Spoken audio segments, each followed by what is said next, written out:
Here's the big challenge of life. You can have more than you've got because you can become more than you are. That's the challenge. And of course, the other side of the coin reads, unless you change how you are, you'll always have what you got. Everybody hopes things will get better. Everybody hopes. Poor people hope. That ought to tell you something. It means the future does not get better by hope. It gets better by plan. If you wish to be successful, study success. If you wish to be happy, study happiness. If you wish to be wealthy, study wealth. Don't leave it to chance. Make it a study. Some people just go through the day with their fingers crossed. See, that won't do it. You've got to study the things that can change your economic, social, spiritual, personal life.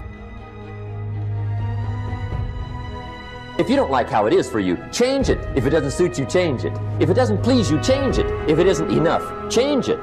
And I challenge you to do that because you can change. See, you don't ever have to be the same again after tonight, only by choice. Get around successful people and listen. Now, you can also learn from unsuccessful people. Take notes on both, negative and positive. On the negative, the notes are called What Not to Do. And you got to learn what not to do as well as what to do. So learn from the negative as well as the positive. Okay? Find out what poor people read and don't read it. Right? That's good information. Learn from the negative. But now you can also learn from the positive. Get around successful people. Listen to what they say. Listen to how they say it. It's important. We've all got about 16 waking hours. Practice listening those 16 hours. And I say practice listening because listening isn't easy. I found out it's easier to talk than it is to listen. But if you will practice listening the 16 hours you're awake, sure enough, from surprising sources comes great ideas. In sales training we teach, if you want to learn sales, listen to the kids. Kids have got to be the master salespeople of all time. They have no equal. Father tells his young son, no, you cannot have an ice cream cone. 30 minutes later, he's licking on one. That'd be 30 minutes worth listening to. They got moves you wouldn't believe. Persistence runs deep like the ocean. And the kids never took a class on how to overcome objection. They already know how. They don't need classes. You tell kids no, it goes right on by. They give you 3 good reasons. You say no, it goes right on by. They give you 3 more. They're masters. So listen and learn. Now here's some of the best advice I've got for the whole evening. It won't get any better than this. This is it. Poor people ought to take rich people out to dinner and listen. That's some of the best I got. If a guy's not doing well, one of the first things he ought to do is find a guy that is doing well and offer to buy him his dinner. Spend $50, $60, $80, $100. Go for the full 9 course. Start him on the juices and hors d'oeuvres. Get him started talking. The salad takes 15 minutes. Keep it rolling. Biggest steak in town takes 45. Keep it rolling. Pour on the dessert. Stretch that meal out about 2 hours.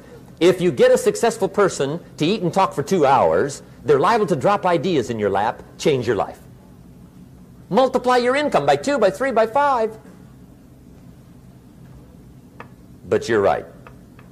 Poor people don't usually take rich people out to dinner. That's the problem. The guy said he's rich, let him buy his own dinner. I'm not coming up with any money.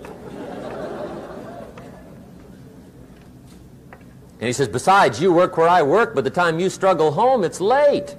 You're lucky to get your own supper, let alone running around trying to find a rich man to feed. And the guy's behind on his house payment. Good worker, hard worker, sincere. But you got to be better than sincere. Work hard. You wind up broke. You got to be better than a good worker. You got to be a good listener.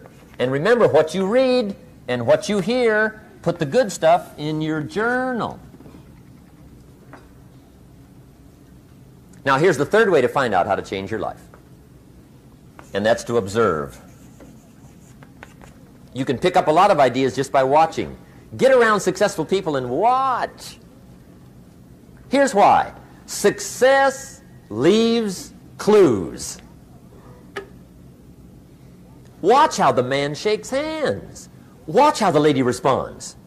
People who do well do certain things over and over and over and over. And if you're clever, you can pick them up. Watch it all. If a guy's making $10,000 a month, I'd watch how he walks. Maybe that's it. Copy his funny little walk. Somebody says, well, that's kind of a silly walk. Say, it's 10,000. I haven't got the money yet, but I got the walk. It's bound to start somewhere. What I ask you tonight is to be unusual and be a good observer of what's going on. You can pick up ideas that can change your life starting tomorrow. Just be a more careful observer. Now remember, there's two ways to see. One is called sight. See with your eyes. The other one is called insight. See with your mind.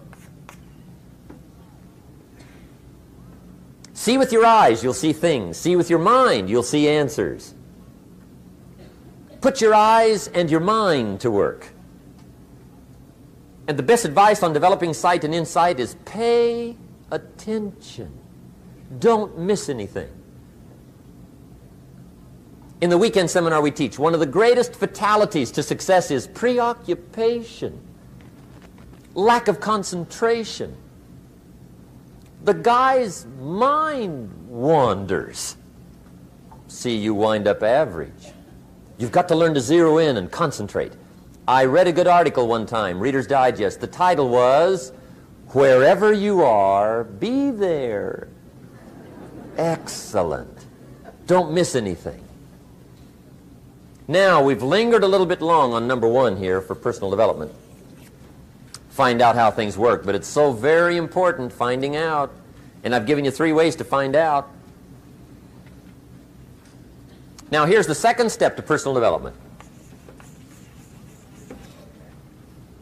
Okay, number 1 was find out how things work. Here's number 2, go to work.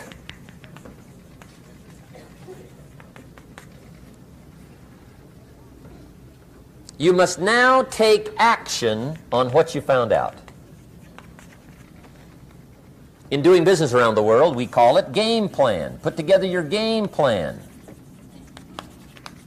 One of the major things we teach on the weekend seminars, game plans. How to game plan your office. If you're in sales, you need a game plan. Kids need a game plan. You need a home game plan, social game plan, a business game plan. Everybody needs game plans. Financial independence, game plan. Your investment, game plan. Don't think in your head. Put it on paper. Don't operate out of your mind. Operate from paper. I often ask somebody, what are you going to do the next 6 months? And somebody starts to tell me. I say, no, don't tell me. Show me. Show me your game plan for the next 6 months. Then I can look at things and maybe I can help. But you got to operate from paper. Put it on a game plan. Take action on what you found out. Now here's the best word I know of to go with action. Massive. See, that'll change everything. Massive action is called the cure-all. If you're going to make calls, make a few thousand. If you're going to make contacts, make a few thousand. If you're going to knock on doors, knock on a few thousand. See, that'll change everything. Here's the language of the poor. I'll try it a time or two and see what happens.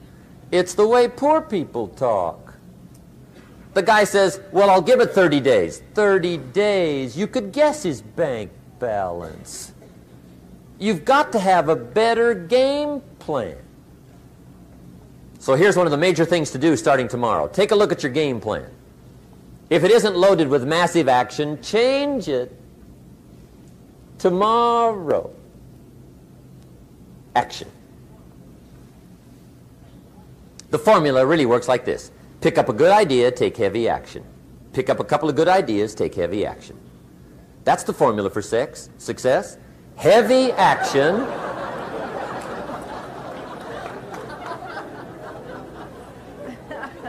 It's a good thing we can edit all this, right? The formula for success: take heavy action on a good idea. Right? That's the ratio. Now here's the key. Don't wait till you've learned 2,000 or 3,000 things. Because that way you'll use up all the time. And you could wind up smart and broke. And hey, it's okay to be dumb and broke. But if a guy's smart and broke, that's pitiful. Don't let your learning lead to knowledge. You'll become a fool. Let your learning lead to action. You can become wealthy. And there's many kinds of wealth. I understand that. Not just money. Money's one of the least of all values. I know some people with a lot of money that are very poor. Evita sings, "As for fortune and as for fame, they are illusions. They're not the solutions they promised to be." So there's all kinds of wealth, but to get a big share coming your way, you've got to have a heavy action game plan. Now here's the third step to personal development, and we'll wrap up personal development. Step number 3. It's just a little caution, and all through life we need little cautions. This one simply says, don't try to beat the system. Find out how it works, work it, but don't try to beat it. Some people learn just enough to start slicing it, shading it, thinning it, cutting corners, and looking for cheap answers. See, don't fall for that. You'll wind up with a cheap life. Find out how it works best and do it that way. Even though it seems to take a little longer, do it right. Don't compromise with right. Now, under this step, here's another key. Be a quick learner. Don't let it take long to teach you. Learn quick. Don't run at the wall too many times.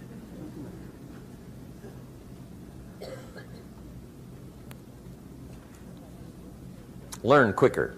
One guy said he broke his nose 7 times in the same place. Somebody says, looks like you'd stay out of that place. Learn quicker. Now the third point here is don't be stubborn. See, some people won't change even when a better way comes. They say, well, I've been doing it this way 30 years. Hey, be ready for change. If it's a better way, go for it.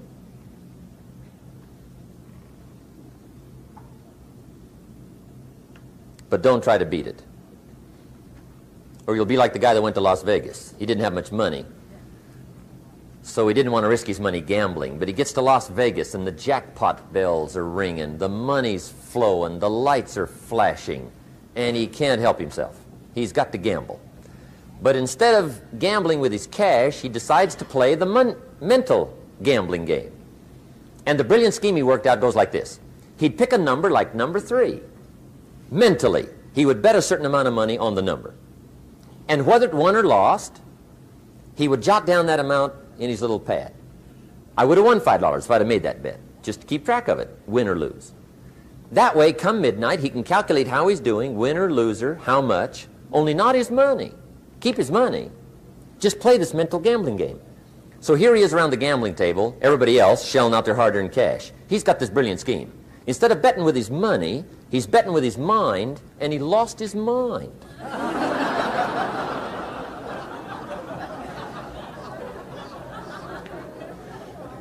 Which means don't try to beat the system, I guess.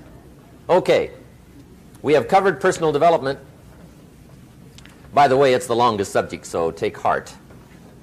The rest of them are a lot shorter.